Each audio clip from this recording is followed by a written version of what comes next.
For some reason, I've had a page bookmark in my web browser for well over a year. It's a digital copy of a 1953 issue of Galaxy magazine. It was one of those magazines that collected and published science fiction stories from way back when people actually read magazines. Now, on page 138, there's a story called Soldier Boy by Michael Shaara, and it opens with a quote that has been ringing in my ears lately. It is one thing to laugh at a man when his job is useless and outdated. Another to depend on him when it suddenly isn't. Hi there, and welcome to The Everyday Marksman, a podcast where it's all about preaching tactical skills for a more adventurous life. I'm your host, Matt Robertson, and this is episode number 41. Our website is everydaymarksman.co, and there you're going to find today's show notes as well as all of our other articles, podcast episodes, social media, support page, and as always, our awesome community. Now back to the quote from this short story and why I think it's been bouncing around in my memory. I don't have to tell you that this year has been a bit of a mess. Between total lifestyle shifts of a pandemic, ammo shortages, civil unrest, and many more curveballs, we're all struggling. And I've had to take a couple breaks this year due to my own burnout and then again due to a loss in the family. And now, as of this recording, we're 3 weeks past a presidential election fraught with controversy, and we still don't know who actually won. Now, I'm not here to talk politics with you per se. But I know there are a lot of gun owners, both long-standing enthusiasts like me and brand new folks who are just coming in now, and everybody is feeling some trepidation. And if you've been at this for a while like me, then you have been through this kind of thing before, both in 2008 before Obama was elected, 2012 when he was reelected, and then we had Sandy Hook happen and the panic of 2013, and then again in 2016 when everyone thought Hillary Clinton was going to win the presidency. This time feels a bit different though. Unlike before, we're staring down the prospect of a new president who explicitly ran with a strict gun control plank as part of his platform. And right now, he has the political capital to do something about it, given the politics as team sports things of our culture going on right now. So where does this leave you and I? Now, you may not want to hear this, but I'm going to tell you anyway. Take a breath. You cannot control what happens next. So for the sake of your own mental well-being, focus on the things that you can control. Now, I'm not saying don't be politically engaged in the process, but don't neglect what's important. So what do I think we should all be focusing on instead? Well, it's about going back to basics. The fundamentals never die. And that brings me back to the quote that's been bouncing around in my mind. It's one thing to laugh at a man when his job is useless and outdated. Another to depend on him when it suddenly isn't. The story itself, it takes place in some far-off space colony where soldiers are not very well respected. They're seen as bygones of an era past, just like an armed civilian who is taking responsibility for himself and his community and his family. And then in the story, they are attacked by a race of aliens. Surprise, surprise, 1953. And these aliens sound an awful lot like communists. Also, surprise, surprise. But then suddenly the soldiers are more valuable. And I want to come back and say the fundamentals never die, because even if people don't appreciate them now, they are always relevant. So what do I count as the fundamentals? What am I trying to tell you to focus on right now? I'm going to give you 5 things. Number 1, focus on your marksmanship and your skill at arms. Number 2, focus on your physical fitness and health. Number 3, your mental fitness and resilience. Number 4 is your economic stability. And number 5 is your tribe.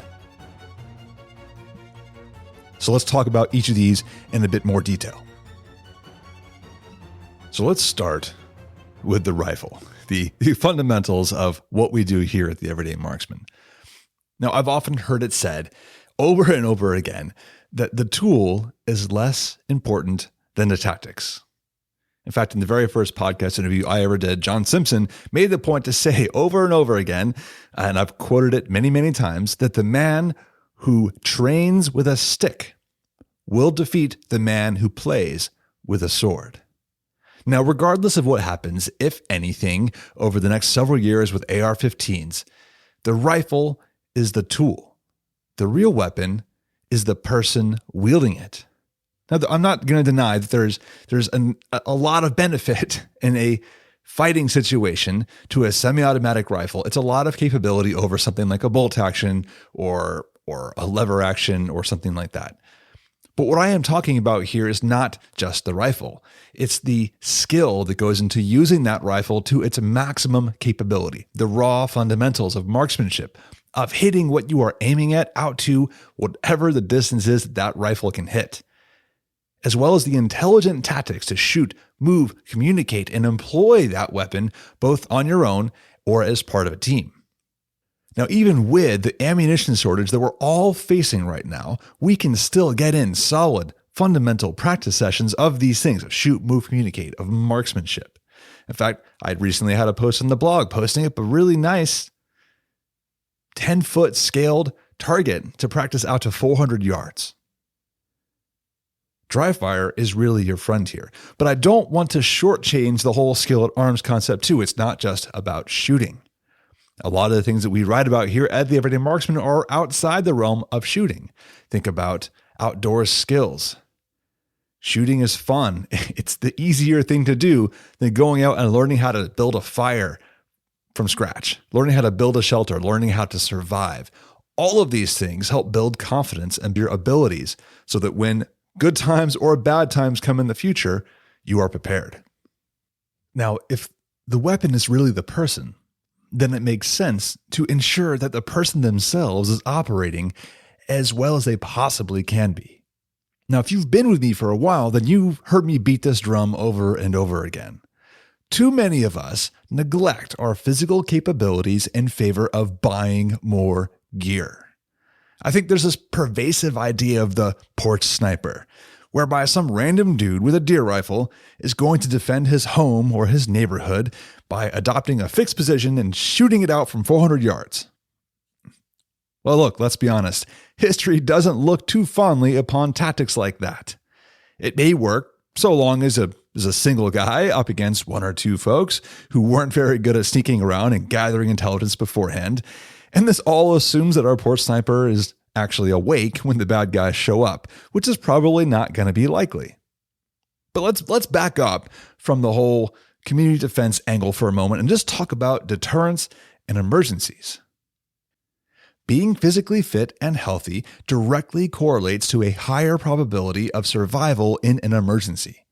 Whether it's getting in a car crash, getting shot, or coming down with a disease, your physical strength is your proverbial life bar from a video game. Now, being physically strong also provides a deterrent effect against others. Now, my background is in nuclear deterrence at the geopolitical level. One of the big things in there is showing that you've got both the capability and the will to defend yourself.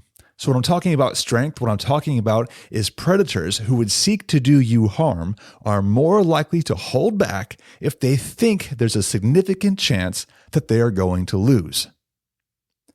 Being frail, sickly, out of shape, or anything other than appearing capable and full of vigor works against you. Now, in an actual emergency, being strong means that you can more easily get off the X. It means being able to get out on foot, carrying an appropriate amount of gear, and keep a solid pace. It means being able to grab and carry a family member to get them to safety. Never underestimate the value of strength. It is something all of us should be pursuing our entire lives. And I know, especially this last 9 months under COVID, this has been hard. My gym has been closed. I have been trying to do home workouts the best I can, and the motivation is lagging. But I'm telling you, this is something that's within your control. Find a way, go ruck, get a sandbag, buy a dumbbell, Pour a slab of concrete and pick it up and down. Do something to challenge your body. Build strength. Now, along with physical strength, we have to talk about mental health and mental strength. I've been around a lot of mentally unhealthy people in my life, and I'm not shy about sharing my own personal struggles when the time is right. Now, just the other day, I was talking with someone about what he sees as a fragile population. People are more and more losing the ability to tolerate adversity and failure. Now, many of us love to joke about kids these days and their participation trophies, or how they don't know how to lose. But the problem really is pervasive. It's not just kids, it's an entire generation or multiple generations. And it's not just about failure, but even being able to maintain a rational state of mind while having a heated discussion is a problem. It's not about retreating into a bubble at the first sign of discomfort.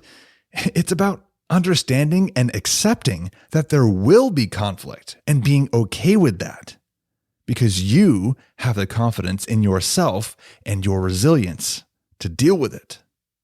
This is about adopting a mindset that, as Mike Moore put it, you have to have an enhanced will to survive. You need to have a positive attitude. You're going to make it. No matter what, you are going to walk out of there, if for no other reason than to piss off the mortgage company. If only to piss off the mortgage company. So how do you build resilience? Well, the next two items in our fundamentals list, the economic stability and tribe, will definitely help with that. But keep this in mind. You have to challenge yourself. You must be willing to test your capabilities and expand your comfort zone bit by bit. Yes, this means you are going to fail. You will probably fail a lot. That's fine. Failure is nothing more than an indicator of where you need to put in work. But test yourself you must, because the alternative is a life of mediocrity, doubt, and anxiety. And one of the easiest places to start testing yourself is in the gym. Go back to point number 2. Physical strength matters, and people who are physically stronger have a healthier mindset. Now, I mentioned the other two, economic stability and tribe. Let's talk about economic stability. There's really two parts to it. The first is your actual financial situation, your fiscal health, if you will. How much unnecessary debt are you carrying? How deep is your cash reserve in the event of an emergency? Look, I am not a financial guy, so bear with me here, but life appears a whole lot less stressful when you know that you'll still be able to house and feed your family for 6 months to a year should your paycheck stop coming. That's the advice echoed by pretty much every financial advisor I've ever read or listened to. And I know that seems like a tall ask, especially for someone belonging to the 40% of Americans who would not be able to cover some random $400 expense. Now, that number comes from a 2018 study by the Federal Reserve, and I don't imagine COVID has helped anything this year. And how can that be? Well, it's debt. When you carry debt, then you are putting yourself at the mercy of a banking and financial system that does not have your best interests in mind. So get out of debt. There's no way around it. In the long run, you will be far better off not whipping out that credit card for a hot new pair of nods than otherwise. Now, I'm going to get off that soapbox. Giving financial advice is not my thing, and there are a lot of other places and websites that you can go get that from. But part 2 of this economic stability is what I call economic viability. As the quote I opened with alludes to, there are a lot of jobs and skills out there that a lot of people in modern society might look down upon or laugh at. But these skills and jobs become extremely important when the chips are down. So what does that mean for you? Well, take the time this year, or make it a hobby, but start learning a skill that becomes indispensable in bad times. Maybe it's crafting something with your hands. Maybe it's growing something for food. Or perhaps it's some unique insight into the world that you can bring. Or even at a simple level, because we all like the pew-pew life, maybe it's about knowing how to provide security for a community. Whatever it is, develop it and become indispensable. That is economic viability. And that gets us to the tribe. As I was working on this episode, trying to think of what I wanted to say for each part, this portion is probably the most difficult part. Everything I have talked about so far is something that you can do, you can control on your own. You can dry fire, practice marksmanship at the range by yourself. You can wander off into the woods and practice survival skills and bushcraft and go rucking alone. You can work out, gain strength. It's a solitary activity. You can work on your mindset and improve your economic prospects dealing only with nobody, unless you have to run a business, in which case, okay, you got to deal with some people.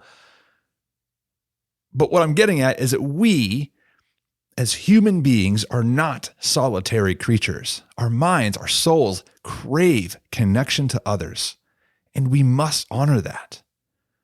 So listen carefully when I say that finding, networking with, and building a close-knit group of people is the single most important thing that you're going to need to do in the coming months and years if you haven't been doing it already. You're not going to make it alone. You need other people to lean on. You need to be there for others to lean on you.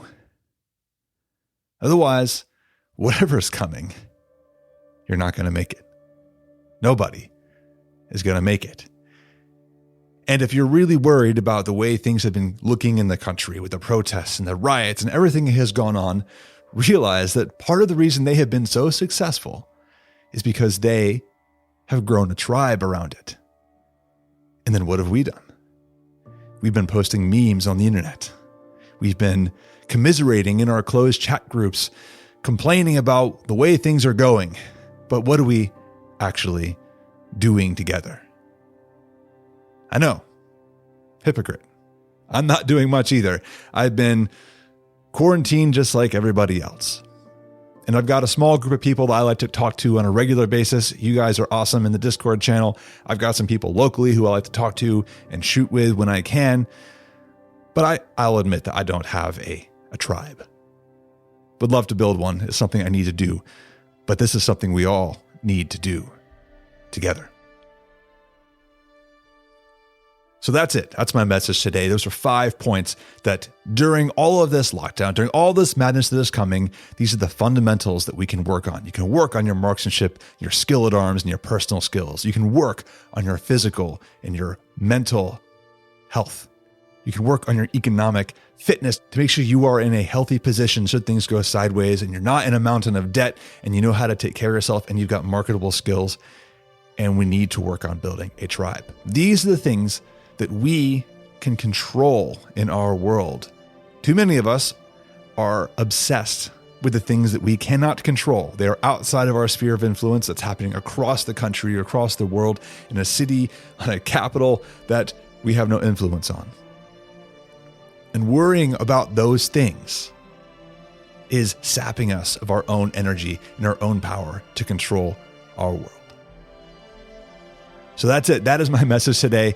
I apologize for being away from the podcast for so long. I enjoyed getting back on the microphone. Tell me what you think. Come on by the website, everydaymarksman.co.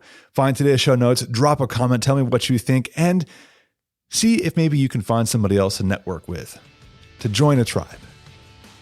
Thanks for listening. I'll see you next time.